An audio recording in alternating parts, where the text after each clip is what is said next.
I think we should be live now. I don't see it go live on D Live. Hello, everybody. Yes, it's live.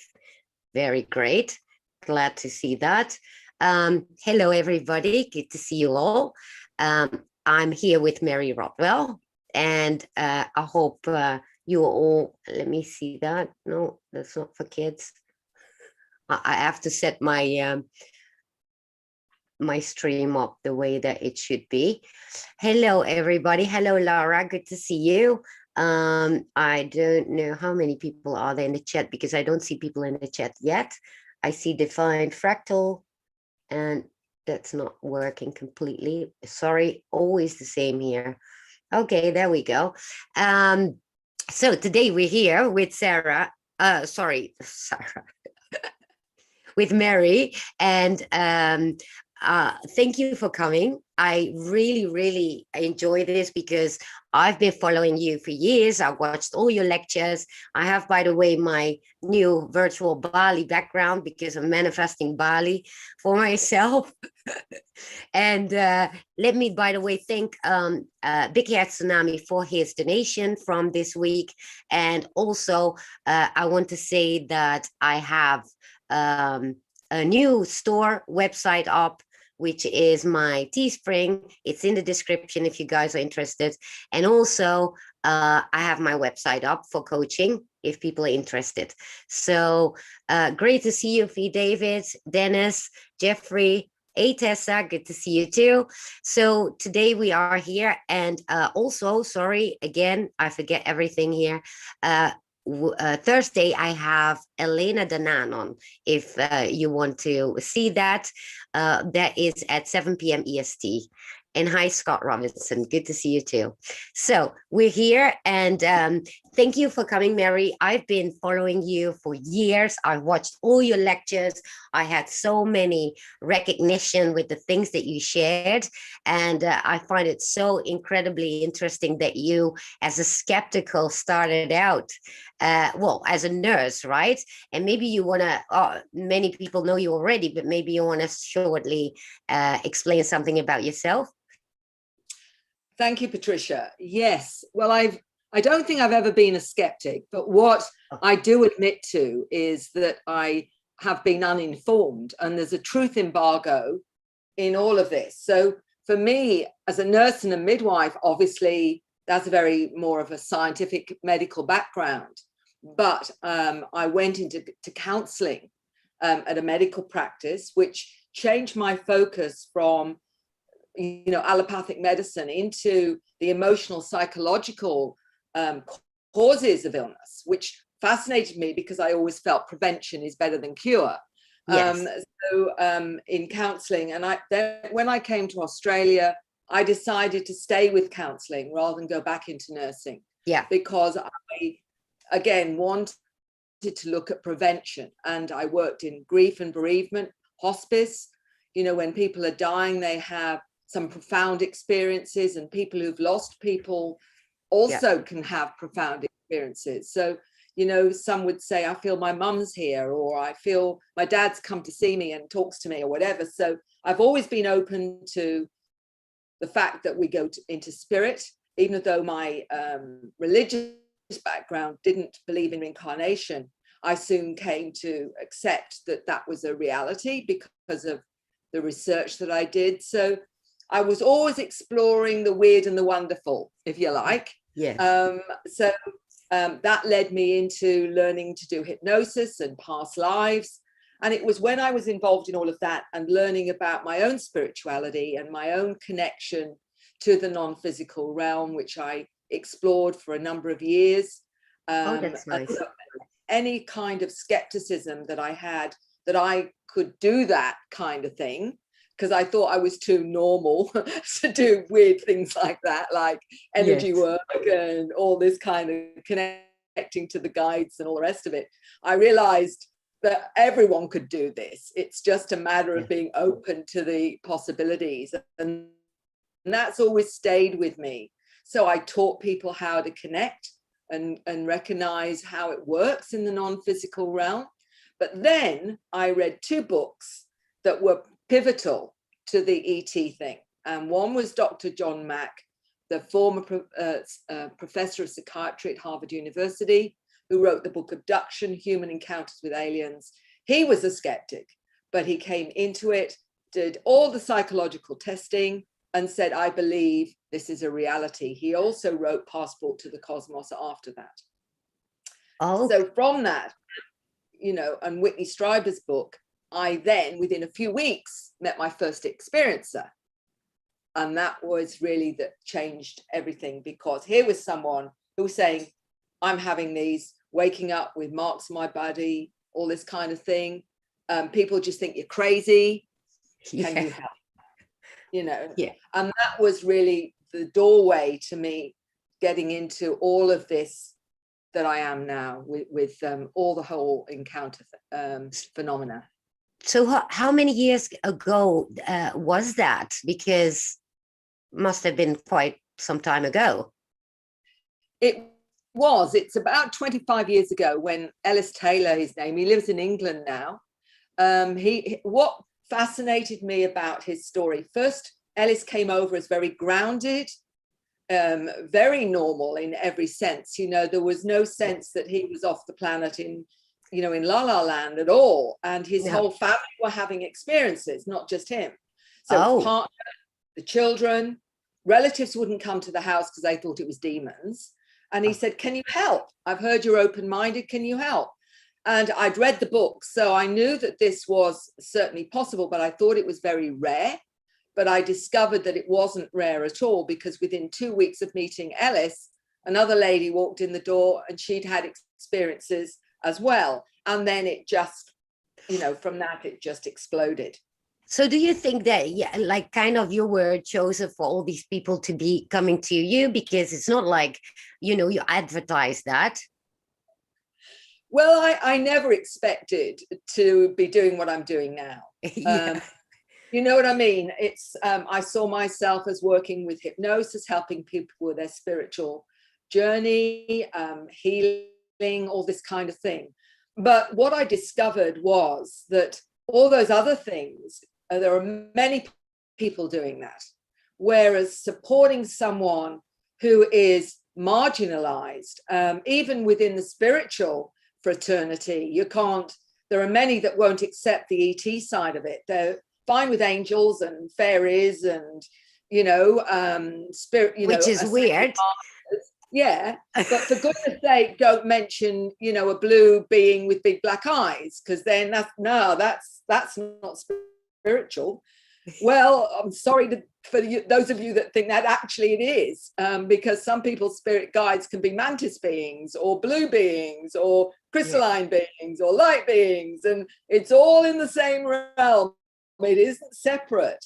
So, I've been standing on this kind of bridge where on one side is metaphysics and the other side is the ET ufology. And they've always, many have separated that out into two different things, when in fact it's all connected. And that's really important, because we're talking about consciousness and it's all in the same realm.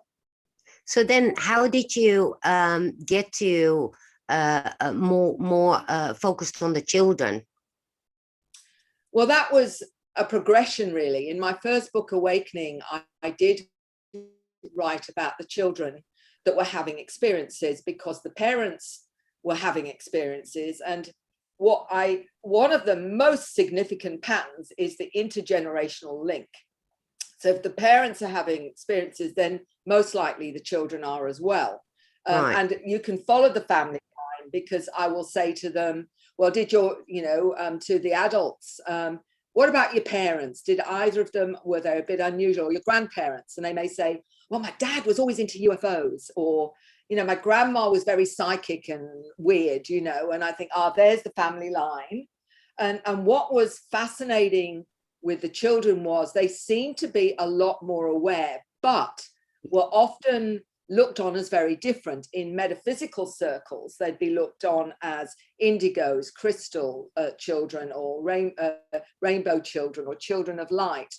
But in mainstream, they were often marginalized or given the label ADHD, dyslexia, autism and certain types of autism, Asperger's, and I think possibly now bipolar might be part of that as well. Oh, but I'm not. I think I'm even not. schizophrenic, because I was diagnosed with ADHD at 40, and obviously I'm from 69, and so in those times things like that are unheard of. So I've been struggling my whole life, being different, and then later got the autism spectrum as well. And I explained to you that I was like isolated for so many years, but obviously now it's more common for to find people like you that can help. And well, in my time obviously that wasn't the case, and so that went completely out of whack, because then anxiety and all the things that when I got diagnosed with the ADHD, in a way I knew immediately it was just a label, but at the same time so many things fell into place because of what they explain as what it is. But at the same time, whatever they explain what it is, I didn't feel that like as a lack or a flaw or whatever. I just saw it as I'm different. But finally, for the first time, I was like, oh crap, you see, I'm not crazy.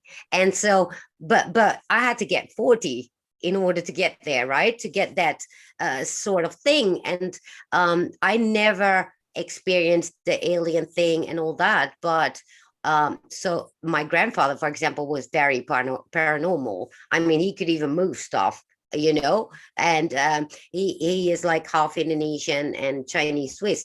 And so my dad is from Indonesia and my mom is Dutch, and because of that, thank God, things are not as strange as they would be in Europe, right? Because in Europe it's more like, if we cannot touch it and see it, then it doesn't exist. Well, in Indonesia, it's more different. So thank God for that.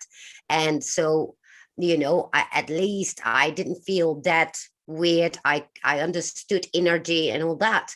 But so many people my age, for example, that I encounter now have been through that, the same, feeling like a stranger on this planet. It's only been 2 years that I finally feel that I belong, right? For me. But how many others I've encountered that actually some are still looking for that feeling of belonging. But at the same time, there's so many that are older and that could not find all that help, and obviously the children that you are dealing with are way extremer, because the further we got into generations, the more profound all these experiences were, right? So can you tell me a bit about your experience when it comes to people, from our generation?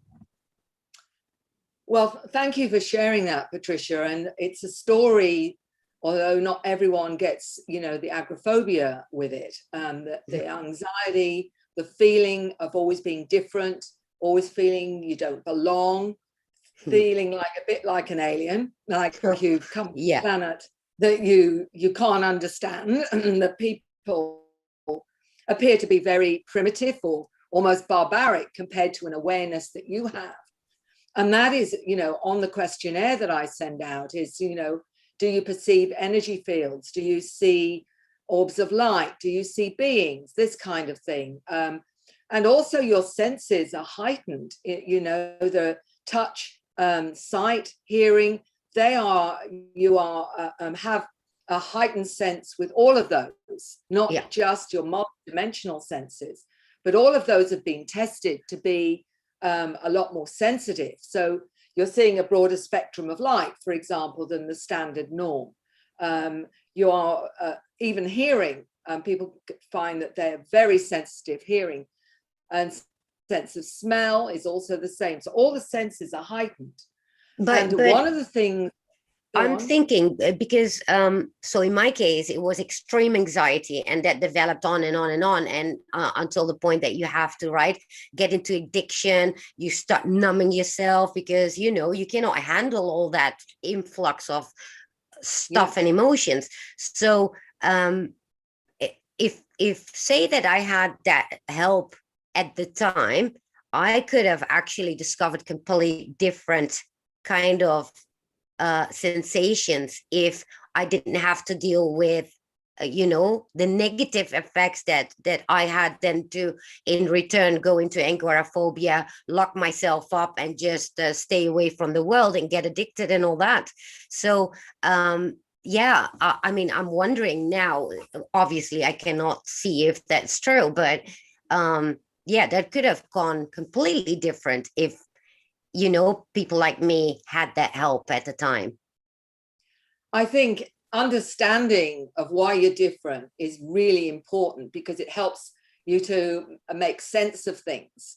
That, why am I different? What is there about me that's wrong? Rather than actually understand that this is an upgrade human that is operating on a higher level of awareness. And Neil Gold in Hong Kong in his 50s found out he was ADHD in his 50s. Oh, wrote the book Close Encounters of the ADHD Kind. And he said, I always saw a more complex reality than the average. And yes. he said to me, he retranslated ADHD as always dialed into higher dimensions. That's a good one, because somebody else said is BOB. What was it? I can't remember. Something with bored of bullshit. But in my case, it was more, I always call it ADHB, as the B for benefits, because when I discovered it, all of a sudden, when I started get confident with it and not seeing it as me being stupid or whatever, all the labels that go on with it, all of a sudden I found my skills. And so that began, and I started finding that confidence in there. So and it's true, because if he wrote the book, I definitely want to read it, because I believe there are so many like me that were diagnosed that late, although we know the label is not legit. But yeah, go on. I'm very curious. Well, that was my first understanding, that what I was interested in is the parents would say, I knew they'd had experiences. I knew there was upgrades being done. So my question was, why are so many of their children being labeled dyslexic or some form of autism or Asperger's or ADHD? So I kept thinking, well, why? If they're actually doing something positive, what is this that's going on? And then I realized there were some very important things here. First of all, we are being programmed from birth into an inaccurate 3D paradigm, one that tells us unless you can touch it, feel it, see it, hear it, it isn't real. So that's the programming. So if you are multidimensional and open, all of that gets shut down because you don't want to be different. As one 9-year-old told me in Sweden, she said, Mary, when you go to school, they program you out of your light, is the way she described it. And then they just press the keys. So I thought, so what it appears to be is these have different wiring that stops them being programmed so easily. So ADHD, what do? They drug them to slow them down so they can be programmed. So that's what's happening. The drug slows down their frequency, their awareness, and then their program. Well, also that because they wanted to have these cookie cutter people, so they could separate those that do not fit in and just put the label on them. And I mean, obviously I've been there. I went completely holistic at a certain point, because I was on Xanax, I was on antidepressants, and then they put me on Ritalin, and I was like, okay, that's it. Now I'm going to go in rehab, and I'm not going to do this anymore. And that's when my whole healing journey started. And there was a lot of trauma that I shouldn't have had. in the first place, but obviously because of the times. And so you said crystal, indigo, and all those.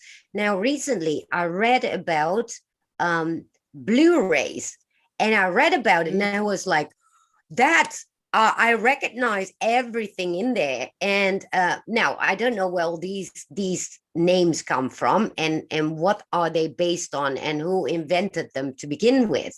But I did recognize so much in there. And that was actually this week I discovered that. So what do you know about these differences in crystal, indigo, rainbow?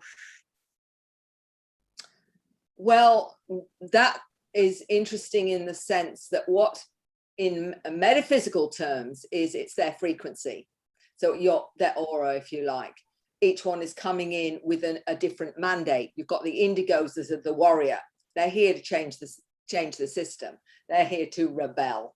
And then you've got others that are coming in as healers, others that are coming in to help the planet and its energy, or they're working with energy lines and what have you. So each of those has a task, and it's all put in by a wonderful 16-year-old, explained what each one actually does in the New Human. He actually says, this is the warrior, this is what they're coming for, and what have you, because a lot of these children are aware they've got a mission. And only recently, one of the young men that was talking about his experiences called himself a center seed. And he said he came from a planet where he was blue.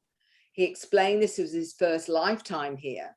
And he was connecting to the center of the planet because he said he's going to help with all the pollution on the planet. That's his mandate. That's his role. So many of them are coming in. Some of them are communicating with animals. One 8-year-old explained to me that his job was to help people understand how they must treat animals with respect. So his job was part of that. It is quite incredible how much they understand. But the main thing is, of course, many of them, especially the empaths, are very different. They feel energies, they feel people's emotions and feelings, and can be super sensitive. And that can be seen as a negative on this planet. Oh, he's too sensitive, toughen up and what have you, is what they get. It's seen as a negative rather than, oh my goodness, look at the awareness with that sensitivity. Many of those have come in as healers. That's why they're tuning into people's emotions and feelings and what have you. So the whole point of it is that these children are very connected to not only their awareness, but also to the intelligences they call their family. So they may say, I've got a special friend, he's blue, and he takes me sometimes through the window at night and takes me to learn things on a spacecraft or on a planet where I learn to levitate or use my third eye or learn to use my mind to move things. Lucky him, because I always was like, as a child, like, I'm adopted, I must be adopted, but I'm not from here, I want to go home. And that intense feeling of homesick and not knowing where and not having any contact like these children, and then my whole life being like that, and then trying to fit in this world and not wanting to at the same time. And I cannot even begin to describe the frustration. So these children at least get answers for themselves, and they get these teachings. So did this boy that knew all these different things, did he write about it? Because I'd love to read that. Well, the young man who talked about the different types of, and he sees himself as a hybrid, but he was talking about the crystals and what have you. It's in my book. It's a whole couple of chapters. I need that. It's all in the New Human. And what's also there is a better way of supporting the ADHDs and what they need. Because Dr. Lena Olson, a molecular biologist, was ADHD, autistic, etc. She actually tested everything on a physical level about the extra sensitivity to touch, to sight. She tested all of that in herself. And then she discovered that certain vitamins are used up more by ADHD, like vitamin Bs, you need more of them to stabilize. So Really? instead of using medication, she gave So, her certain minerals and vitamins like the Bs and what have you. And it's all in my book, oh, because I need that. what I wanted was, it's no good just saying this is what it is. My approach is, what do we do about it? How can we help them? And that was Exactly. why it was so important. So one of the chapters is, how do you help the ADHDs? How do you understand the Asperger's and what have you? So I got experts. One of them is an expert on autism, and she explains how she initially, people didn't know when she wrote her books that she was an experiencer, but she knew absolutely how to help the autistic community, children and adults. And later she admitted the reason she knew how to do it was her connection to the mantis beings, who she downloaded the information from them. That helped to write the book, to help the children. So what I'm finding with a lot of these experts, there's one on education for the children, what a new way of educating them. And this is by a PhD educator that also is an experiencer, that she recognizes them. So what has been happening is a lot of the adults, including I get educators, clinical psychologists contacting me that are open to this and saying they're seeing these children coming to them. Sometimes the parents are completely unaware that these are these new children. But the bottom line is that the more experts we get to recognize what they're looking at from another level, like yourself, then we can start really changing things. Because at the moment, many of these children are seen as dysfunctional. They, this, all the rest of it. And so they are put into these boxes, and they're afraid of being different because they're labeled as different. There's something wrong with them, instead of actually there's something very right with them. Yes. Yes. I always knew that too with the children, when I look at them and I'm like, and then there's always somebody that is like a tiny bit like my nephew also. He sees just spirits and everything, and he's so in tune, and so yeah, definitely I have that experience in my family as well, and with these kids I've always been taking them serious, because the problem, and thank God my nephew, his mom is also like that. So but it's not always the case, right? And then these children are being ridiculed or not taken serious, and so yeah, what happens then is what happened with me, is that you're not taking serious, and you're not understood, and you're not heard, and then anxiety kicks in. So now I read about these what they call Blu-rays, that these they start out as, they are the lost, what they call them, the forgotten ones. So what happens is that they go through all these trials and tribulations throughout their life, only to much later in life all of a sudden pop open. And indeed, it's exactly what happens, because now my clear cognizance coming out, my intuition is getting out of the roof, and stuff like that. But yeah, you had to go like 50 years through that before you get there, right? So it feels a bit unfair, but I guess that was the whole point of it, that maybe we needed to suffer in order to learn certain things as well, to help others. Right. So that's kind of what I'm looking at right now, and noticed. How do you get an influx now of adults that actually come in and say, listen, this is like me, right? So yeah, is that what you see? I do. And some a lot older than you. When I was in Norway, because I've noticed, particularly in the Scandinavian countries, this is really not okay. Even psychic ability really not okay. Yes. So even in Holland. ET stuff, really not okay. You know, it's even worse than being psychic, you know. Though the Nordics have the fairies, they have their own myths as well, though, that they really believe in. So how is that even, you know, is that normal? Because I don't see that as normal either. Well, what was, you know, talking about the older ones that are star seeds that are waking up. I was in Norway and I was speaking about this, thinking they're really going to struggle with this because it really is out there. And after my presentation, a lady came up to me and I was talking about the star kids, their abilities, how you recognize them, what they can do. And she said, Mary, I'm 79 years old. I'm a farmer's wife. And everything you've talked about is me. And she said, I used to call the sheep in with my mind and nobody knew how I did it. And she was almost 80 years old. And she said, this is the first time I've heard about something that relates to me. Because that must be like horror if you're that old and your whole life, because your life is almost over, and that's when you finally start to understand and make sense of things. It's like, because I discovered that with my cats as well. I just send what I want. I send them that picture, and that's when they do it. If I want my cat to come and cuddle with me, I just feel it and I picture it and I send it to him, and boom.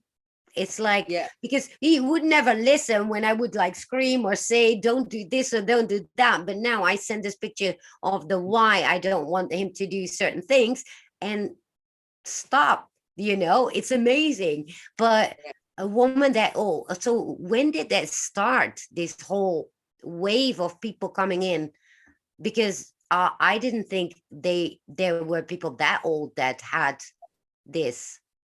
Oh, I think it's been probably the last 100 years. I think that the exponential part of this was due to us discovering nuclear weapons, all of this new technology. I think they got very concerned, the non-human intelligence is out there saying it's like there's a 3-year-old with a loaded gun and doesn't know it can kill. And they were saying that nuclear actually disturbs them as well because it affects them. So it was like an accelerated, exponential. We've got to get them to wake up. We've got to get them to understand the dangers. And so these waves of new humans have been coming in, each one a little bit more aware, a little bit more tuned into the multidimensional, but they realized that we were programmed so heavily that the older generations, I've met so many of 60, 70-year-olds that said, I've never been able to talk about this. It's like I've had a completely different life. And I always remember a 60-year-old man phoning me, fairly local. And he said, I've had experiences, you may not understand or whatever. And I sent him the questionnaire. Within one day, he got back to me on the phone and he was crying. He was so emotional. He said, how do you know about my life? And because all the patterns were there. And he thought it was just him. And he'd spent 60 years thinking he was crazy and there was something wrong with him. And this is the point, is that, the ones that are writing to me are not all in their, teenage or 20s or 30s. They're in their 50s, 60s and 70s saying, this has been happening all my life and I've never been able to talk about it because people just switch off or they think you're crazy. And this is what has been so hard for, sort of my generations and whatever, is even talking about clairvoyance and clairaudience, weird psychic stuff, you're a bit especially in the West, right? Yeah. It's not the same in a lot of the indigenous population because they're open to all of that. The Australian indigenous peoples know about the star beings. They talk about them. They know that they show them where sacred sites are, where to find water, where to find food. They are in tune very much as they are in all these other countries. I always said that the indigenous people are the ones that are evolved and we are devolved. That's how I saw it, because they are so close to nature, but at the same time, people tend to see them as primitive, at least when I was like in my childhood. And always, I felt that that was not true, because somehow I felt they knew more than we ever will, especially in the West. And obviously now we know that is completely true. And so when you get all these people coming to you, I mean, how, because I can totally imagine this man crying because you feel like you've wasted your whole life because you didn't have that information that you needed. And thank God for me, I know that now every step of the way that I've done has served me as to where I am now, where I can help people. But people like that, because Dolores Cannon was talking about the first wave, but it does make sense. It's 100 years already, because think about Tesla, that came out, and apparently he was from Venus, but all that stuff was actually already there. It was just not talked about, obviously. And so how do you now, how can we help people like that? Because I encounter so many of those. I think what has happened, thankfully, due to the internet, is that now this information is being made available to everyone who's got a computer or an iPhone or whatever. When I used to do presentations 20 years ago, the only people that got my information were the ones at the conference or the talk I gave. Some of them may be recorded and they'd send them out to a few friends. Or you might get, a videotape of some conference, and you might be able to highlight it with 10 other people that you know. So although you put the information out, it was much harder to disseminate it on a global platform. Whereas now, if I do a presentation that's recorded, it goes on YouTube, and I watched them all. Thousands and thousands. I watched them all over and over and over again, because every single time there was something new, and I was like, and then also within the years that, because I watched this week, actually, I watched the one in 2014 from the bases with Johnston, what's his name? Miles Johnson. And, and I saw every single time there's something new, because I learned something new, and I'm like, oh, that's what it is. And because you were talking about these children have so many extraordinary gifts, especially being born from 2000 on. And that is so fascinating. And I wonder, though, is there any danger for these children? Because, I think that there's always danger for those more awake.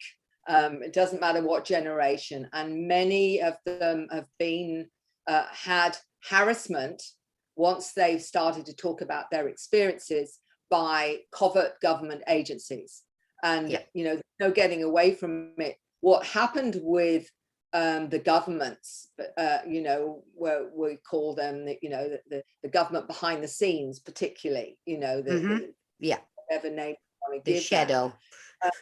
The shadow government or whatever.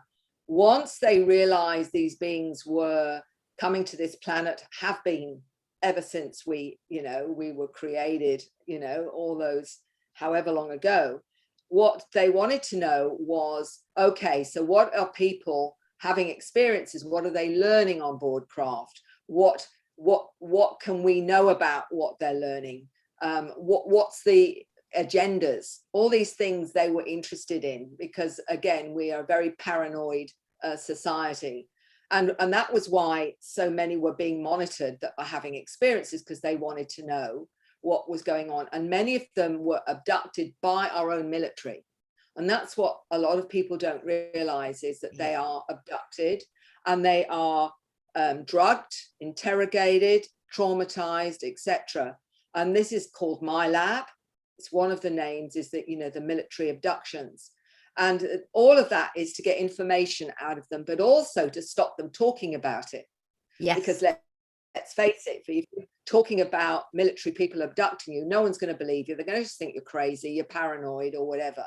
So it suits them very well. So there's this whole truth embargo on the fact that they have known over 100 years that we have been visited by a numerous species of non-human intelligences. And this has continued with a drip feed, occasionally of whistleblowers coming out. But the children, and I'll give you an example of this. I was talking to a 9-year-old that in the US who wanted to speak to me after I'd been speaking to his dad. And he said, "Can I speak to you, Mary?" And I said, "Why do you want to speak to me?" He says, "Well, it's because of your frequency." So in other words, somehow or other, my frequency gave him permission. And he said, "I'm from Orion. I'm a light physicist. I work on time travel technology." And he said, "And coming here has been very difficult because they're very slow here and very unaware." He explained that he remembers being taken to an underground base where he was put in a chair. He said there was a lady in a military uniform in front of him. There was technology to one side. And he said, what they were doing, Mary, is trying to lower my frequency to reprogram me with information, but I kept my frequency too high and they were unable to do it most of the time. So he said, this is what they do.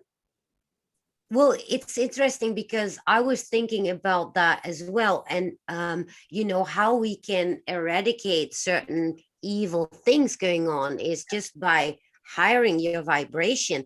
Because even what we see now, these swaps and, I do believe this is where, this is how we can fight it.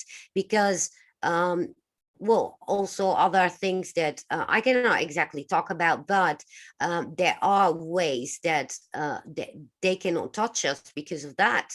And I keep telling people, raise that vibration, because this is how things can be fought. As long as we are afraid and do not believe in our own power, we will not we give away that power and we will be attacked. But if you actually raise that vibration and keep the whole fear out of the equation, that's when we are able to actually fight it. That's definitely what I believe as well. But now this child was actually aware of this because he was taught to do this. So that's amazing, because, I do believe many of these children are naturally able to protect themselves no matter who they have in front, because that was the whole purpose to begin with, for them to come over here and to fight that, because otherwise what was the point? And the same for me in those first 7 years, that I literally kept my soul out of it, because I knew there were these reptilians coming for me constantly, because there was this purity. And as long as I kept my soul, for most of it, out of my body, they were not interested. But problem is that after that, obviously my body was taking over by all sort of entities, which then caused a lot of anxiety. Now, me being in complete oblivion, had to fight all that for 50 years, right? And not knowing and understanding. Now, obviously, I do understand what happened. And at the same time, I learned a lot with it. But and probably that is exactly what needed to happen for me. So for everybody it is different, but many people are concerned, like, okay, how do these children actually are able to protect themselves? But I guess their higher beings are protecting them as well. Otherwise there wouldn't be. Obviously it doesn't always succeed, but most of the time, the whole mission for them to be here is to save this earth as well. And so that is, I guess, what how it is designed somehow, because it is kind of divinely designed, isn't it? I believe so. I believe there's a plan, and I think that as a soul we've come in with a mission for our soul growth, as well as perhaps to help humanity over this new this crossroads in society now of where we are facing a battle between love and the lack of love, which some call evil or darkness or whatever name you want, but I call it a lack of love. The whole point is that we've come in with that, with the understanding that we have something to achieve.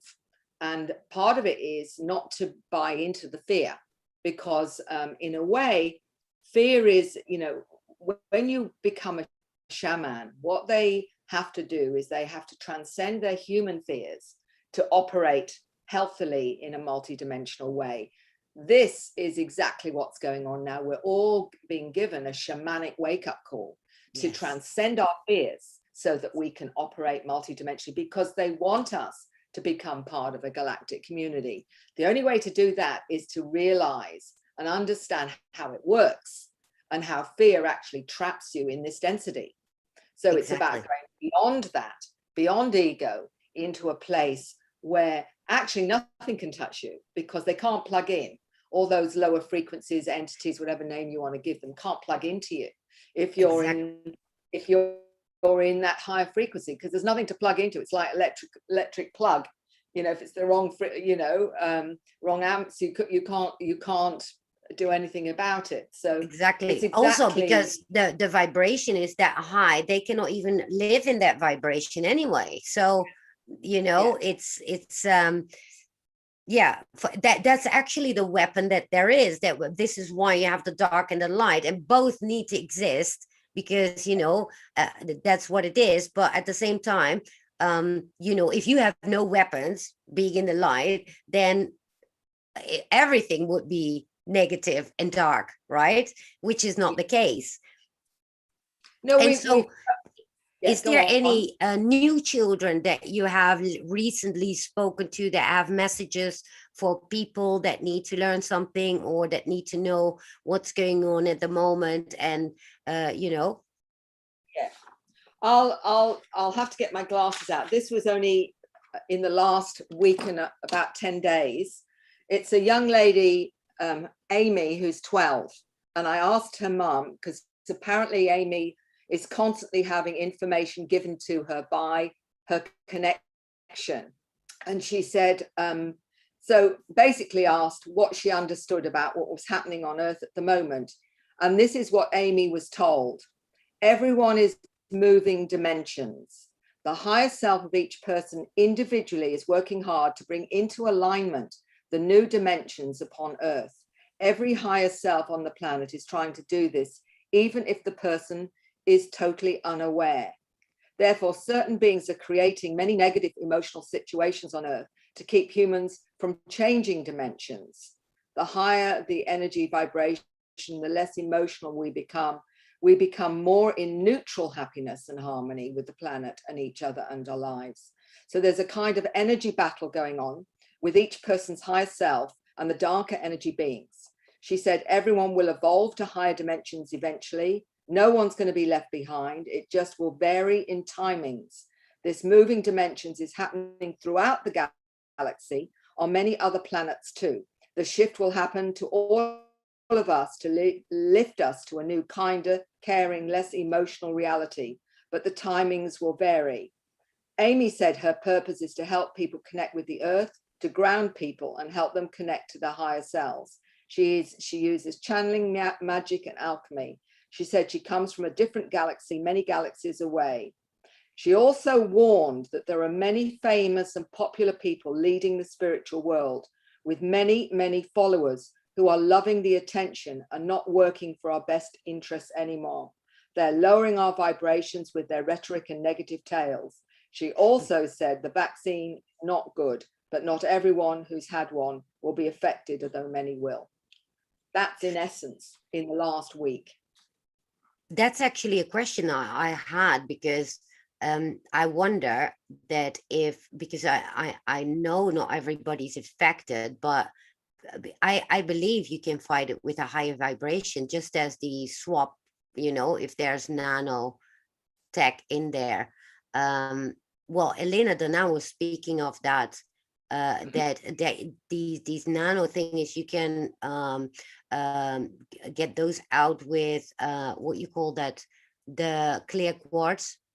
Yeah. And But as for the shot, yeah, I wonder what people can do about that, because many have taken them and they are so asleep. But I mean, like traveling right now, we have to, we are obliged to do all these things. Well, obviously you in Australia, we're in Europe, we're a bit in the same boat in that sense.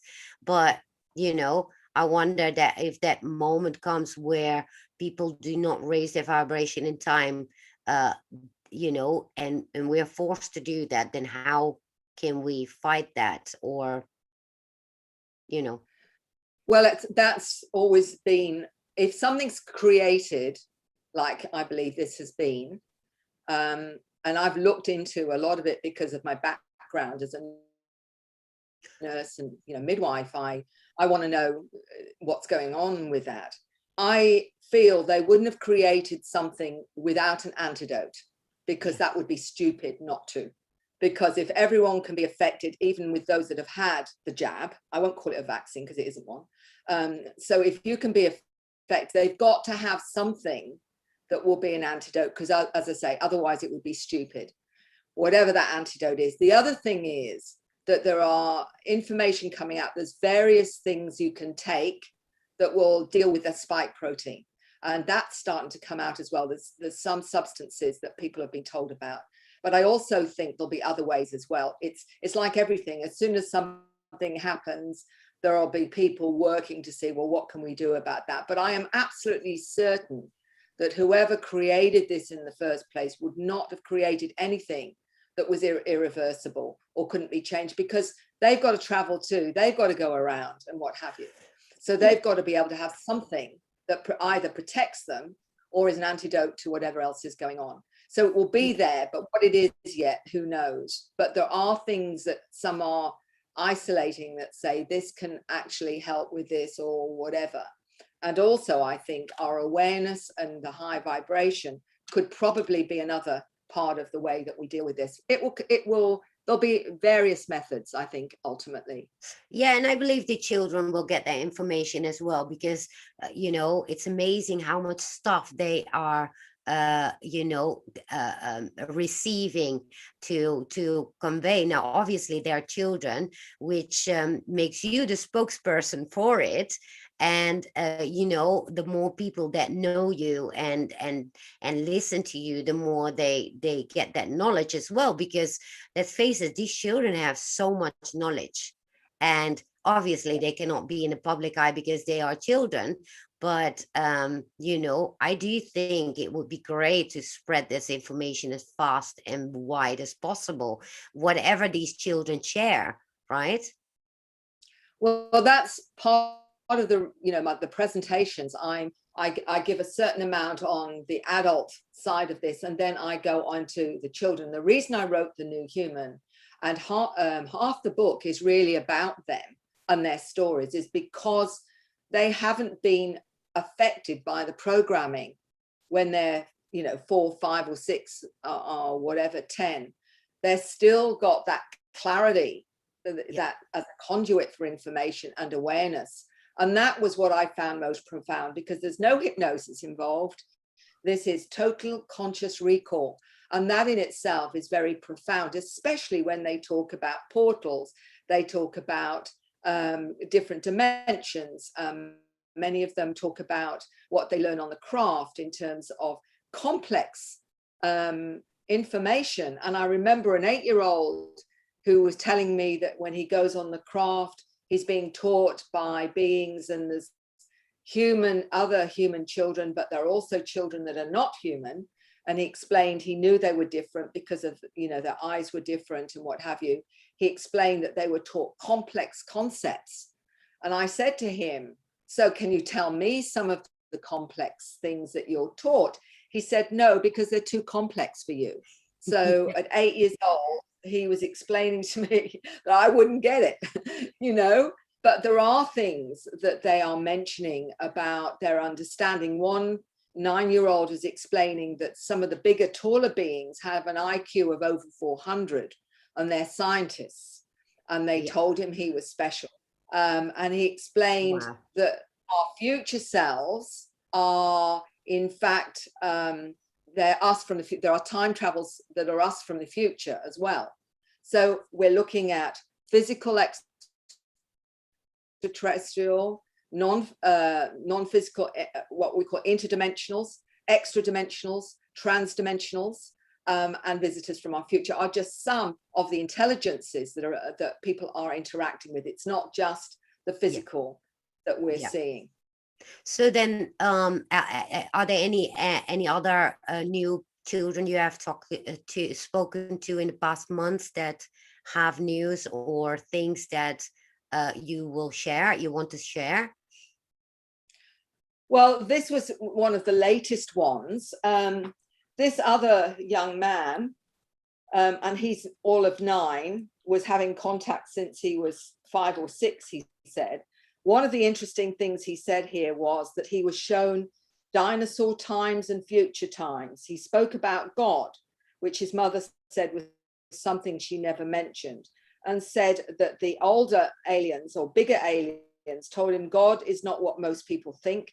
They showed him this vortex type black hole that isn't a black hole, but it's a violet light that creates. The aliens don't even know who created it or when. He also talked about going out of his body. He said that he starts to vibrate, his head starts to feel funny, and then it vibrates and his soul goes up through his head. He said, and after that, he could go anywhere in the universe. So he was talking about his out-of-body experiences.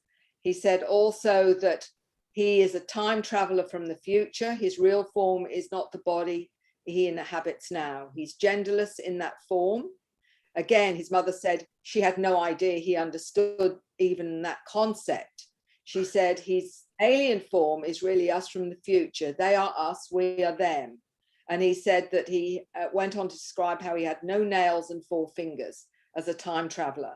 He said he goes and gets visited once a week where they take him, where other children like him are taken. He said he gets an in-depth education from these aliens he calls the older aliens. He said also that when they put him to sleep and take him on board, he said the ultraviolet light is a creation spectrum. He said the alien showed him this is what creates. He was shown the past and the future as well. So this is a 9-year-old explaining some of his experiences. Wow, amazing, huh? And I mean, obviously you've heard them all by now, because there was one boy I recollected played the piano, and it was so beautiful, and I looked it up and I wanted to hear it because it was so going into my soul. I can't remember the story behind it because I tried to find it again and I couldn't find it, but can you tell me that story again? Well, actually, I called him Arthur, but now his real name is Matthew Mark, and he's of an age where he's allowing these frequencies to be available to people through his mother. Now, what the story is that several years ago, his mother contacted me saying that her son was having these experiences. And one of the experiences he describes, he remembers being taken on board craft, and they were playing these sounds. And he said, I realized that they were affecting my DNA, altering my DNA. He said, and then when he woke up, he had this in his head that he had to record these sounds.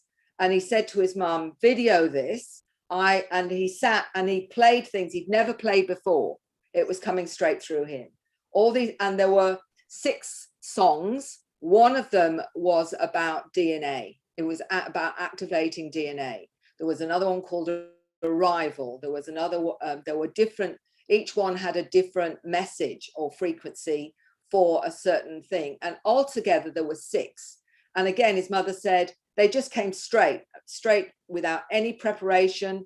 They were literally coming straight through him.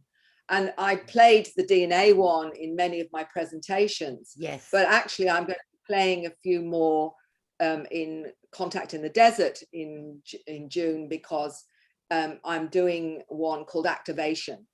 And it's got the frequencies of those frequencies, but also other frequencies in artwork, There are lots of frequencies in art that we don't realize.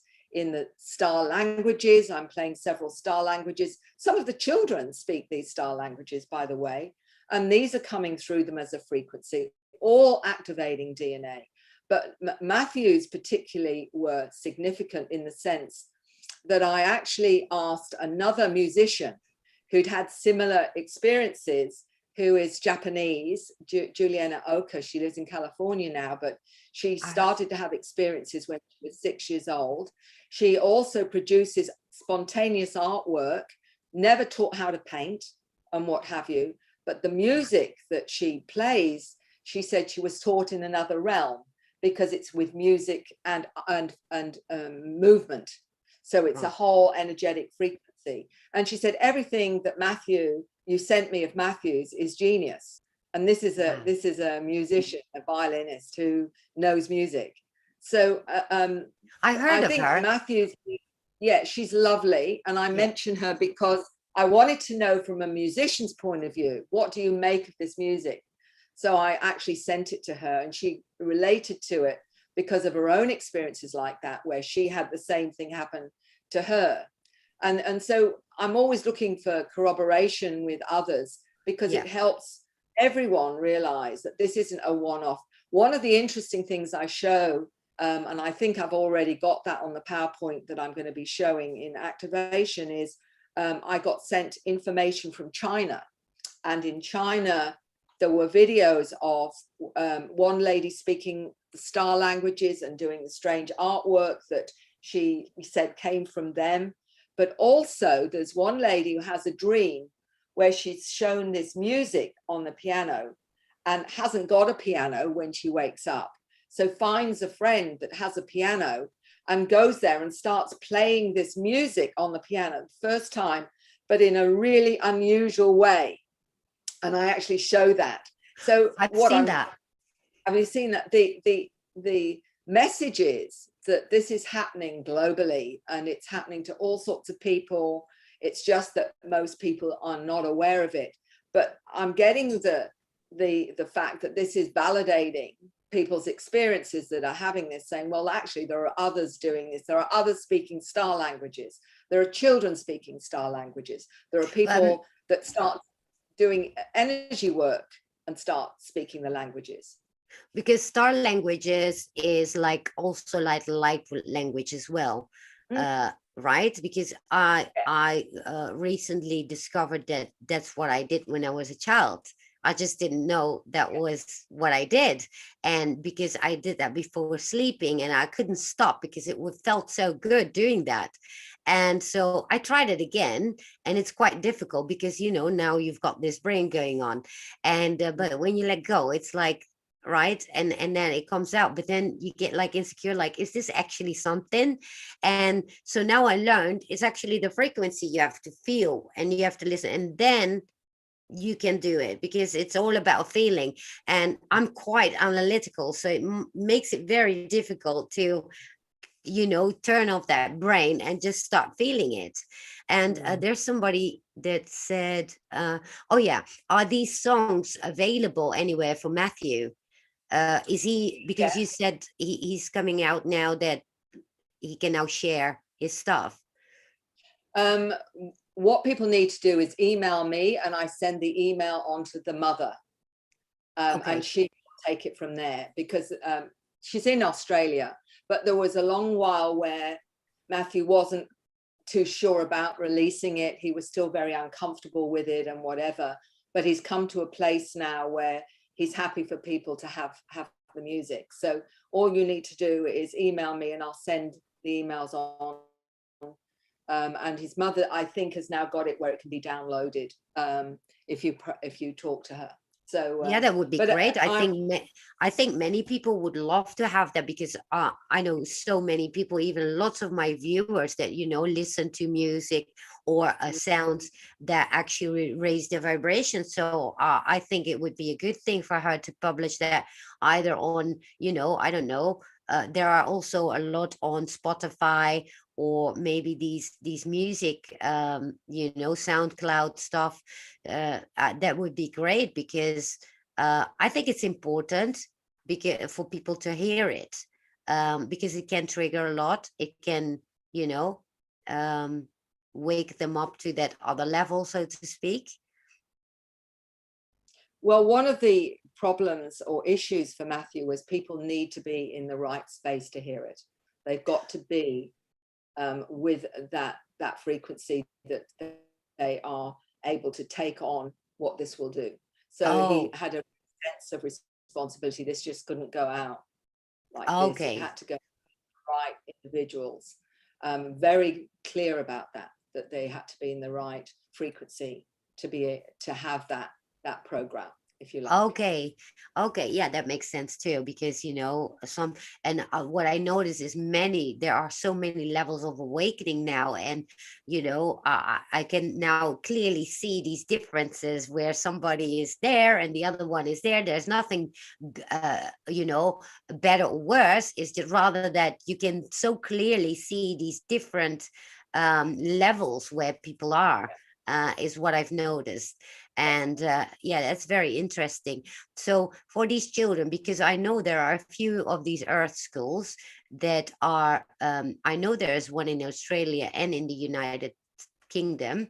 I don't know if there's going to be more coming, because I think those are very important too for these children that learn, you know, to read without their eyes and stuff like that, and to get more in tune with that, because especially children, they learn it so quickly because they're still so pure. Because like if I look at myself, obviously I'm kind of a unique case because I haven't been, like, you know, socially polluted, as I call it. And so I was never able to be programmed, and you know, and keeping always to look at this big picture, which made it all the more frustrated for me. But I never had that other side. What these kids have is that they also get these information in and they learn more. So but that is very interesting that I see a lot with these people, you know, indigos and those that the Blu-rays are also very specifically not able to be programmable, or, you know, to be hypnotized, which I've noticed for myself definitely, and lots of my audience as well. Now with these, because children keep coming to you now that they know about you, and so you get new information coming in. Usually it's the parents. They get in touch with me rather than the children. You know, the book, The New Human's been out now 4 years, I think it is. And that has generated a lot of parents saying, oh, this is my child, or whatever. So they'll write to me and say, my child's been talking about going up on spacecraft, or their special friend, how they're learning things and how they're different, or, you know, they'll talk about, you know, their planet that they were on or whatever. So I get it initially usually from the parents, although I have had some teenagers contact me independent of their parents that have found out about me, and quite a few of them. One or two of them have had real difficulties because their parents haven't understood them, and so they've written to me. And it's very hard because as a professional, I don't like the idea of children or teenagers even contact me without their parents' knowledge. So it's like, you know, please tell your parents. And some of the reason has been because of the parents' religious views, because sometimes if the parents are really religious and the teenager is very aware of that, one said to me, I can't tell my parents because they won't understand. They'll think there's something wrong with me. They're very religious and they'll just be very upset. One young man, which saddened me greatly, was that he was actually suicidal about it because he loved his parents. He very much respected their belief system, but said, Mary, that's not me. I know what I am. And I said, can't you say? And he says, no, they would be devastated if they knew this is what I think. And he said, I've thought of, you know, suicide a few times. He said, because I don't know what to do, because I don't know how to get past that, you know. And this is what is so difficult, is that if your awareness is different to those around you, how much of that, how are you going to, cross that divide? One Indian young man wrote to me, and it's in the book, where he said, Mary, I know I'm a starseed. He said, I'm my countrymen and my relatives have all these gods. There's about 100 gods, he said, and they worship them. He says, they don't realize they're just extraterrestrials, and, and they're worshipping them. He says, but what can I do? He said, they wouldn't understand that I know I'm a starseed and these are not gods. So this huge dilemma in different cultures and different belief systems is causing a huge amount of issues with many of these, starseeds that are awake and wanting to own their truth. Well, yeah, and that's the problem, especially because, and luckily, because, we in this great awakening, we've seen obviously so much separation when it comes on the political level, but which in a sense is good, because it also means that I see so many people, oh yeah, I feel so alone because, I lost so many friends and family. Well, here we are with millions in the same spot. Right. So when it comes to those people, that separation kind of thing is the theme of the decade, because we see it all over the place, and unfortunately this is what needs to happen. We need to break through that and get into our power. And this is what I tell people when they come to me and say, I don't even know what to do anymore because I lost everybody. Well, welcome to the club. But remember, there's a whole legion of people in the same spot as you are. So make sure that you make your friends there. Make sure, because they understand you. It's hard enough to be on your own, but know that you're not alone in that endeavor. And so and I believe, like, kids like that, the same thing. I do. Maybe they should find a community where they can find minded children that are in the same spot, so that they can actually come together and not feel alone with it, and actually be able to share it, because after all, they're all in the same boat, right? And that's the thing for the children and some of the parents too that have children like this. I mean, I've got a lovely group a few hours south of me that I've connected the parents and the children so that they can talk to each other and be themselves rather than try and hide parts of themselves, and the parents to talk about the issues that creates by their children being different. But there's a group in America called Conscious Youth. There's another group there with a good friend of mine that's working with some of these children as well. So there are, movements to make this so people can connect. But I also get many adults that say, look, there's no one like me. My family don't get me. My relatives don't get me, and what have you. So where are these groups? And I said, well, they're all over the place now. We've got star groups, and all you need to go to any of them, and you'll find like-minded people that are experiencing similar things. So it's just a matter of putting yourself out. But many of them are so used to keeping themselves to themselves because they're so afraid of judgment.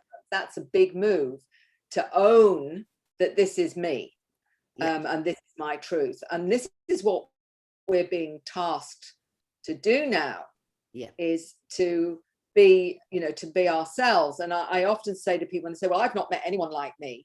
And I said, but have you owned and integrated your truth and been fully yourself? And they'll say, well, I say, well, when you do that, you will attract the same. Exactly, because that's where I was, right? And I just refused people, or I just settled with the fact that I didn't need people around me because I was really comfortable with myself. But then it all started just with a simple experiment for myself, having now a YouTube channel and getting all these people that actually are the same, although they didn't isolate themselves for 25 years. But, I learned so much. And so, but also now I have for myself, a reference point, right? Because I didn't have a reference either, because you don't have people that you reference can you self-reference with? And so that's how I found out that I got all these skills that I thought were normal, and that happened to be not normal, at least not the way that I learned them. And so for these children, the same. And I think it's important to set up these kind of things for it doesn't really matter their age. Even those people that you said in their 70s and 80s, even now they can, still find their bliss even at their last, I don't know, decade of their life, whatever. Actually, it might actually be that their health and everything starts to bloom, because look at me, I look like 10 years older 10 years ago when I was 40. And so you just bloom. And then I always call myself Benjamin Button, because I seem to reverse age kind of. But it's also because as soon as you start to get in your own power and become what you are supposed to be, and get these similar people close to you and attract them. But it's not easy, because you see, like this child that says, I contemplated in suiciding, that their confidence is so low in that. And that's also what I'm trying to help a lot of people with, because hey, if somebody knows about that, it's me, right? I've been there all along. And I felt like an alien. And yeah, I think this is where, this is also why I'm called the keystone, as in, bring it all together and bring it all, out in the open. I thought, I have nothing to lose. I've got nobody anyway, so I can say whatever I like. And, there's nothing that I have to hide or that I cannot say. And usually I always say the things that most people don't dare to say. And, because I guess that was the purpose as well for me. So I want to go to these children that you talked about in China, for example, where there is this whole flock of children all of a sudden being telepathically. So how come it is so specifically in that region, or is it in multiple places? Because it seems to be interesting that, they all reincarnate there, apparently. I believe it's global. I don't believe there's any particular culture or part of the world that isn't being, if you like, targeted by this new awareness. I think they've taken souls from every culture, and it depends on the culture how they come to understand themselves often. But there were information about the Chinese knowing about these children in the 80s, and a book, Psychic Discoveries, and what is it, Psychic Children, I think, and Paul Dong wrote about them in 1980s, about their ability to be telepathic, move objects with their mind, all this kind of thing. But they were seeing it purely from a psychic point of view. Also, apparently, there's been a great deal done in Russia, where they've recognized these children and whatever, a lot more open-minded than Western society. We've taken a long time to come to accept psychic things like remote viewing and all these kinds of things, which have now started to become more commonplace, as it were. But when I looked at what's actually going on globally, they're everywhere. These children, these adults are everywhere. But again, depending on the culture, will depend on how they interpret this understanding. And for some, the religious countries, it will all be seen from a very religious perspective.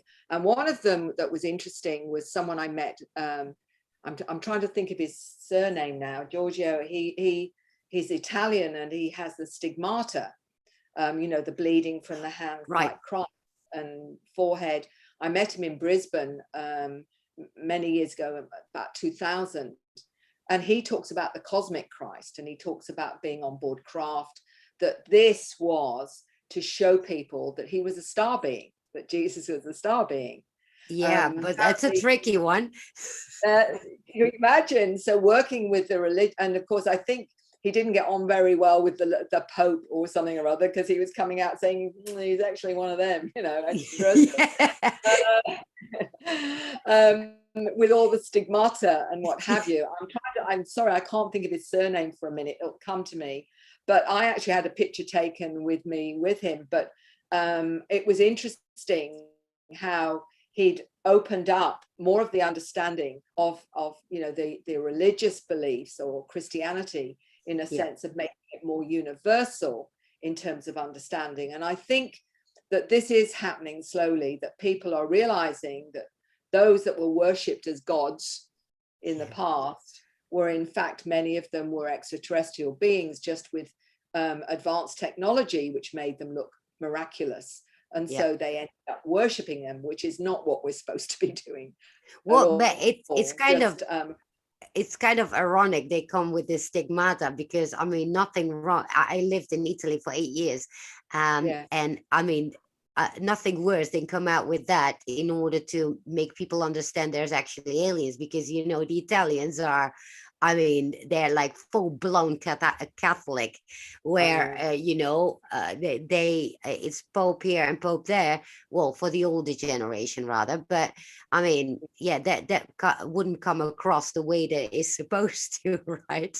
Because it's kind of funny that these beings say, okay, let's give him that skill, and then let's rattle the cage. Let's rattle the cage. His name is Giorgio Bongiovanni. I've just remembered Giorgio Bongiovanni, and he literally ends up with all the stigmata, which is very Catholic, and you know, it's miraculous, you know, all the signs of the crucifixion and what have you. But he talked about being taken up on a spacecraft and said, you know, Christ was a star being, and this is how you need to understand the cosmic Christ, as he calls it. But I don't think it will be interpreted like that in Italy. That's the problem. Well, some get it. The ones that are questioning, and you know, and maybe it's also about planting a seed, right? Yeah, and I think that, you know, those that have been, you know, there are a lot of people that question their religion. Ultimately, thank heaven, that they start to go into its history, go into how it's been altered and changed to suit politics and global agendas and all that kind of stuff, as I did, because I was brought up Catholic. So I questioned all of that. I got to the point where I thought, well, they've been lying through their teeth about this. So they've done this, and this. Not interested anymore, you know, because if you're seeking truth, I always called the politics, religion, the early politics, because it was right. And for me, I went to both churches because my dad was a Catholic, and my mom, well, my grandmother then rather, she was like Christian Reformed, and so I went to two churches, and I was like, I don't understand. It just didn't make sense to me as early on. Plus, I already saw things differently anyway. So for me, it was like, nah, this doesn't add up, right? So it's quite interesting that, you know, I do believe more and more people start questioning, because let's face it, that book is so old. How can you even think that's the only thing in the world they haven't lied about? Yeah. Well, it's been translated many, many times. That in itself is a worry, you know. You know, we won't go into how certain New Testament was chosen and some that were left out because they were talking about reincarnation, and we can't have that. That's no good, because they'll think they've got a second chance. We can't have that. You know, so you start to see the manipulation and what have you. And interestingly, in my book, I've got what I call the God chapter, and in it I've got two ministers of religion, both Christian ministers, both of them explaining about their ET contact and reincarnation, and saying how they had realized that what they were preaching wasn't the full story. And so both of them explaining, you know, this is how I've come to understand the whole story from a more cosmic perspective. And one of them saying, you know, I've been a bit of a hypocrite because I've been promoting this dogma when in fact I've had past life experiences, I've had ET encounters and what have you. I'm coming out and I'm sharing my truth now. So, you know, it's affecting all of those with those particular belief systems, because when it comes out more openly into the public, it is going to shake many, many people that have had a very strong belief in a certain structure Oh, And yeah. that's going to be blown apart Oh, once yeah. they fully realize what is going on, and what they've been believing in is going to be altered quite dramatically. And it's going to be a huge paradigm shift. Some are not going to make it. Some are going to say, don't care, can't handle it. I've always said that there'll be 10% of the planet that if a UFO landed on their front lawn, they'd call it a fire engine, because they can't go there. Well, You know, wasn't it that these indigenous people that were in Brazil, they haven't seen any modern society whatsoever, and that if there would be like a ship, they wouldn't even see it, because that what the brain doesn't know, doesn't see. And I do believe that's the same way that certain people see UFOs and others don't. I haven't seen them, and I do believe in them, but I do believe if it's not in your brain, in your, although you would say it's in the subconscious somewhere, right? But these indigenous people, it was like proven that what you showed them, they wouldn't even see it because it doesn't exist in their paradigm, or right. So, and that's a very interesting thing if you think about it, because if you look at these children then that have all these experiences, yeah, I can totally understand that. They say, yeah, Mary, I'm not going to tell you that because you wouldn't understand, because they see and have memory of things. Although it's a little boy, it doesn't mean that, they are little boys or girls or whatever, because their brain capacity, they have like memory from past lives and everything. So try to explain that is not easy.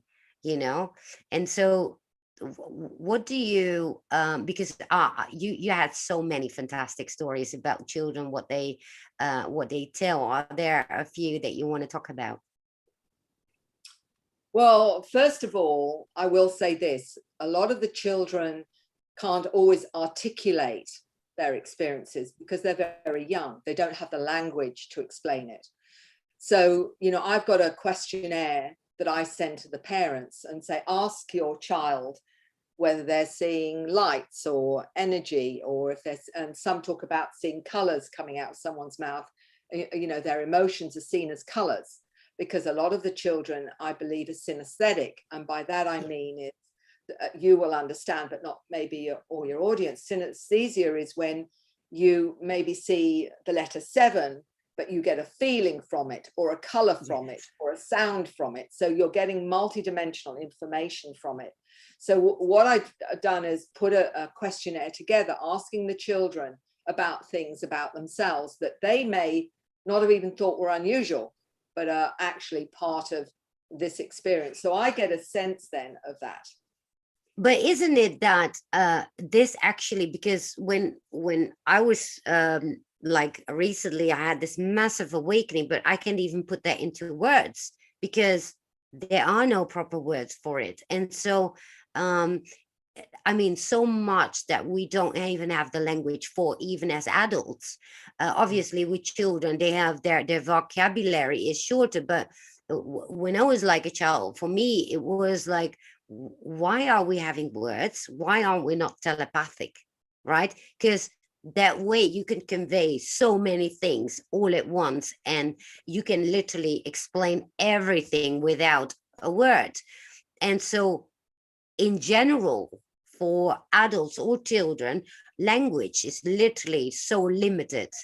And I speak 4 languages, and in not any language I can, in certain languages you can explain certain things much better than others, but there's not, the vocabulary is missing.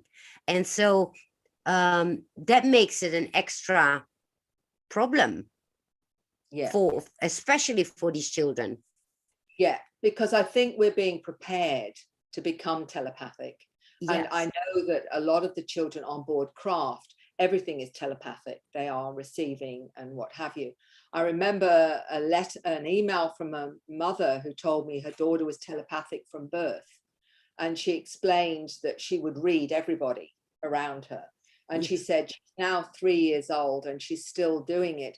She said, Mary, it's so hard monitoring your thoughts. She said, because when you've got a 3-year-old reading you, it's really difficult. And this is really also, we've got to be aware of that these new children that are reading you. And I talked to one little 7-year-old who, when I was in the US, I was dealing with a few families, and the 7-year-old, to give you an idea, this is how our conversation went. He said to me, do you want to hear dolphin? Because I can speak dolphin. So I said, that would be lovely. So he does all the clicks and all the rest of it the dolphins do. Then he said, I see that Bigfoot, he said, he explained that Bigfoot comes and visits him, the teenage Bigfoot that is, and his sister, and explained how to see him. Then he said, I can tell when people are lying or telling the truth. So I said, okay. So I said, what does that feel like? How do you know? And he said, he says, when they're lying, he says, I just get all cold. And when they tell the truth, I feel all warm. I can do that. I always did that. And I always knew when people were not honest, lying. And I actually never thought about how I know that, but I just do. And the telepathic thing, I from child on, I said, well, we're supposed to be telepathic. So I always need to monitor my thoughts, but I always should say what I think because I think them.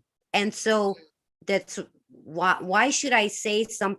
And that's what I see with people. They say something different, what they think.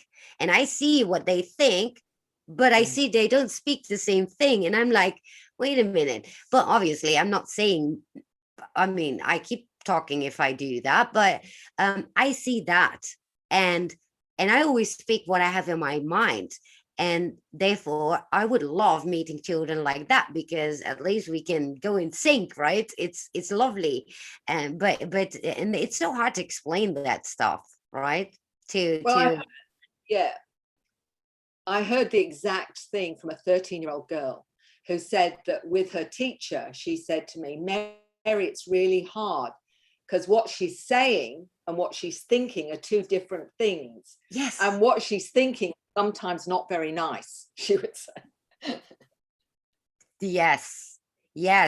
I recognize absolutely my whole life as well. And also I isolated because for me it was comfortable, and I couldn't handle the dishonesty.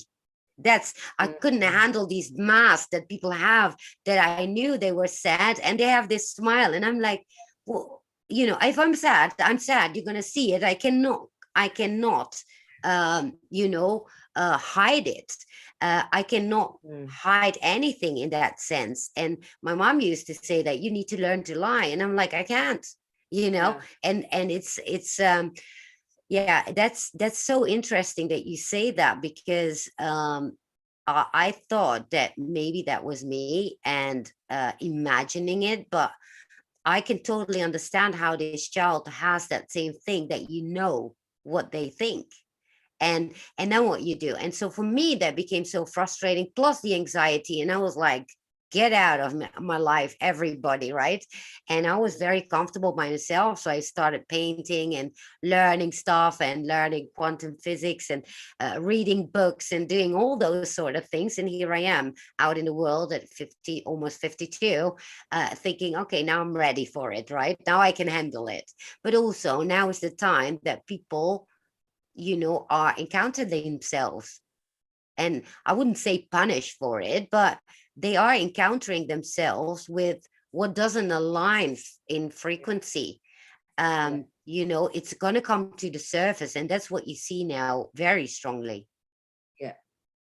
And this is the time, because of what's happening, the world has been turned upside down. And what's interesting with the isolation that has come with what's happening is people are forced to look at their lives and to get off the conveyor belt of being busy. Going to the gym, going to this, doing this, going overseas or whatever. And they're having to stay at home and look at themselves, look at their life and saying, is this really working for me? Because this right there was for me the desperate thing, because I thought, how do we get people to wake up if they have their children, they have their work, they have this is, everything is planned. My brother does that, I know family members doing that.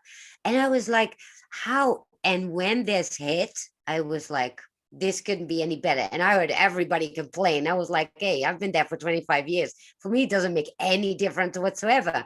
But for everybody else, this was like horror.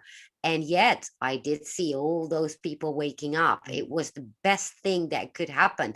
And so you see that even, the shadow governments that want to do evil or whatever, somehow it always has a defined outcome, because it caused people to actually wake up. Yeah. And that's what I'm seeing. Is I've never been so busy. I can't travel now because of what's happening in Australia, and it's been less stressful because I haven't been traveling, which is great. It's just sad I can't personally meet everyone, but I'm still doing all the conferences online. Everything just goes online now. People are coming to see me, or I'm doing sessions online. I'm busy. So it's not made any difference to my life other than I've got more time at home to spend with my granddaughter, so I'm not in the least fussed about that. So in a way, there's been some really positive stuff, but it's also been heartening to see the numbers of people that are questioning now. They're not listening to the mainstream narrative anymore. They're saying, hold on a minute, this doesn't make sense. This doesn't make sense. This doesn't make sense. I'm saying, yeah, exactly. So what do we do? What are we going to do about it? How are we going to get this on track again? So this is when I spoke to a young man, all of 10 last year, and he's someone who's been visited by light beings. He says that he comes from a planet of light where they manifest instantly. He said it's much harder on this planet, he says, because it's a lot denser, so it takes longer to manifest. He explained, I said to him, what do you think of that's going on the planet right now? And he said, Mary, this is the reset. But he said it in a positive way. It wasn't like that was negative. Yes, there's a negative reset, but there's also a positive one. So I think we're now choosing which way are we going to go? Yeah.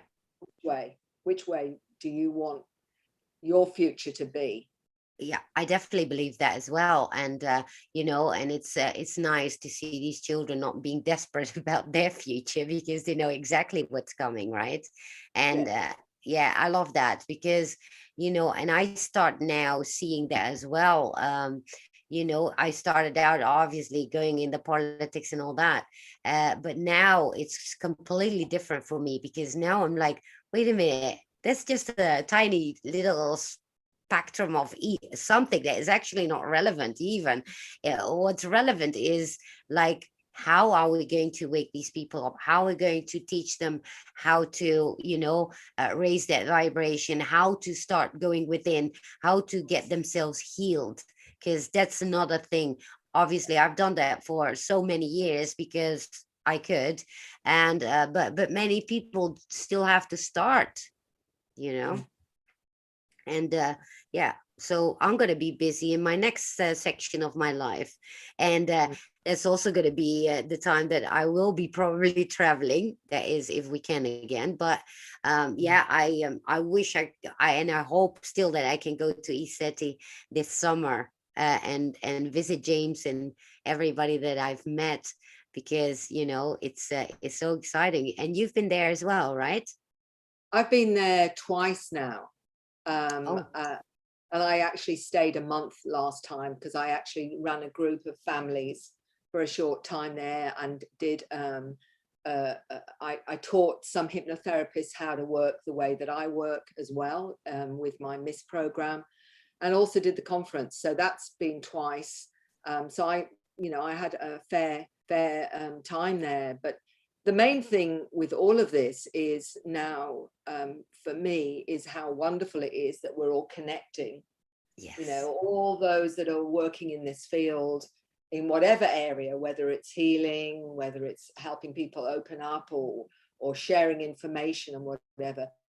There's this wonderful global connection of individuals and people that are now focusing on changing what's happening on the planet, and that's really exciting. So are you giving workshops and teach people how to do these specific type of hypnosis that you do, Yeah. It's different to Dolores's, and I knew Dolores very well.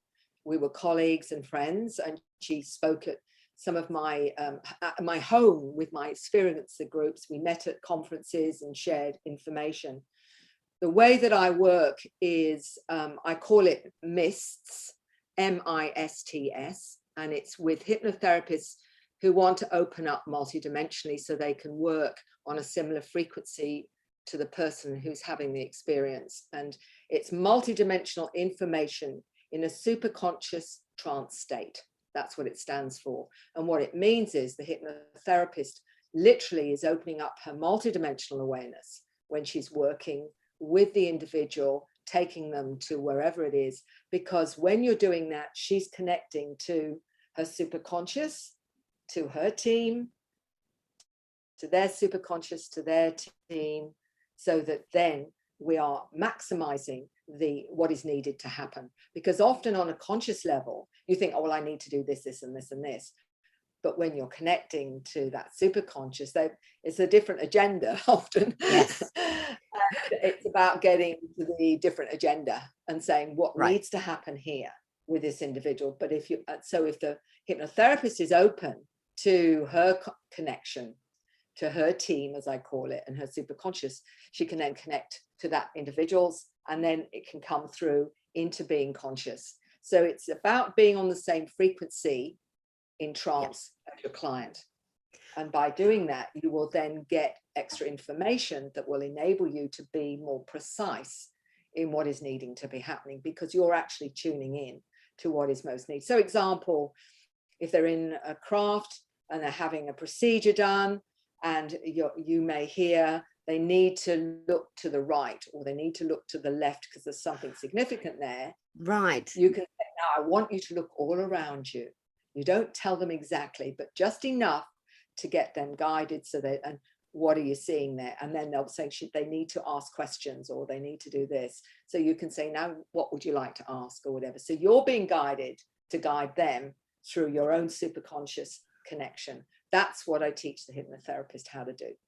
That's amazing. I would love to learn that because, I think there cannot be enough people right now doing this. I was speaking to Elisa Herrera. She does also kind of what she does is more finding out what kind of starseeds people are and all that.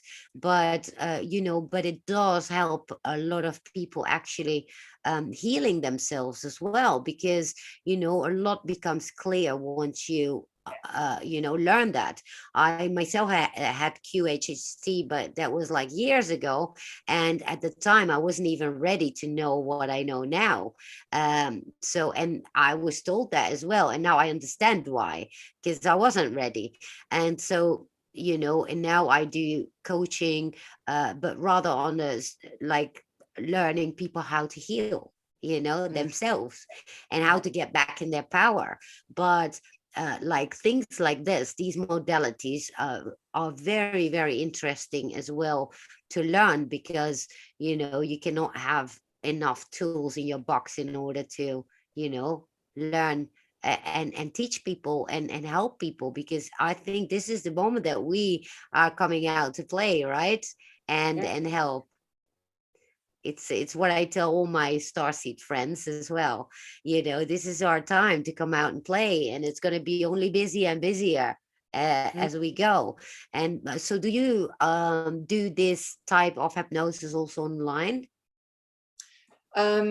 Yes, I do one of two things. I either do that for a regression, whether it's exploring their experiences that they've had either in this lifetime or another. Sometimes they'll go into a past life because they've had ET experiences there as well. But also there are many that are opening up multidimensionally and are fearful of it, or they're not quite sure. They don't feel so confident about it, so they question, or they need to understand how to work with it in a very more 3D conscious way. I can show them how to do that. So basically give them tools and say, this is how you know this. This is how you know who is with you. to bring in their clairvoyance, their clairaudience, their clairsentience, and whatever, so that they can say, right, now I know, what to do. I know how to ride the bike now, and I know where the brakes are, and I know where the light is, so I can do that. So I'm bringing it into a more conscious form, gives them the confidence to work with it more. And also, there are some people afraid. They're afraid that if they do that, then something terrible is going to happen, or they're going to be attacked by whatever. And so it's about showing them how it works and telling them the only time they're ever going to get interference is if they're in fear or if they're in ego. Yeah. If you're in those frequencies, you're going to get hassled. But when you go beyond those to the high frequencies, they can't plug in, mate.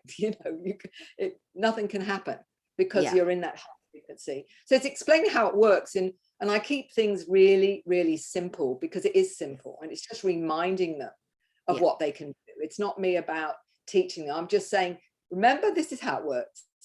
Yes. This is how it works. And just bringing them back into their full self. And I'm saying your 3D is your grounding, but your multidimensional is in line with that then, rather than over here and that's over here. You're bringing them together and working in harmony with both. So it's everything's simple.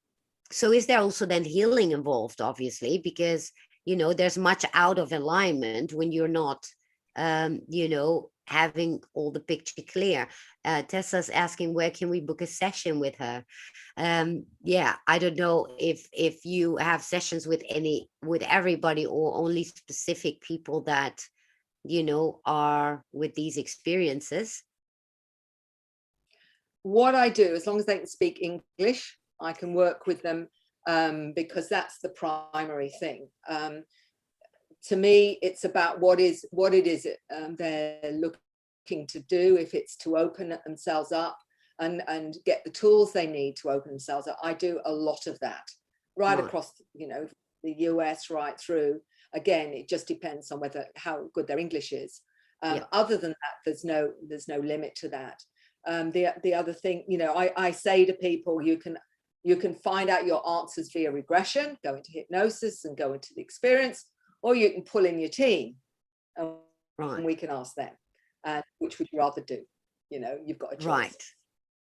That's amazing. So you spoke about contact in the desert. That is in America usually, right? So if you're not being able to travel, you're going to be there like on the screen, like virtually. On all of them. I'm doing another one on Ascension in a few weeks' time. I'm doing another one. Oh, I saw that. Yeah, well, that's in a few weeks, but I'm doing one on hybrids in June. I'm also doing contact in the desert. What's happening because of the way things are, I'm either doing the live presentation now online. I did one with the Ozark conference in April. Others are getting me to film with my presentation and send that, and then they show that, and then I just go online for Q&As. But this is how it's all been. So I've had to learn some new skills in, putting it together and doing the presentation and hoping that, it comes over all right, because it's completely different kind of way of working, and a bit more stressful. It's much easier if you just go on and you've got the audience and you just do your thing. Now I've got to, set everything up and make sure, I've got my makeup on and I've got the right things recording and but yes. It's get a nice background like I am. Well, I don't mind my background, to be honest. Oh, okay. Well, I thought maybe that's a nice thing to have. Well, I could. I've not looked into that. Don't make me too technically challenged. Oh, it's very easy. I'm going to teach you that. It's so easy. If you have a good computer, that is. And I just got recently a new one donated to me. And I'm so happy with my new backgrounds because, it was always a hazard. Now I just have this green screen. And I don't have to make sure everything is like, just plump one picture and there it is. And I manifested for myself as well. So there's going to be ESETI Australia as well that Peter Slattery is setting up. Well, that's obviously not too far from you, I guess. And so Yeah, I'm not even traveling in Australia at the moment because the borders keep opening and closing, Oh, and I'm so yeah, sick of it, so I'm not bothered.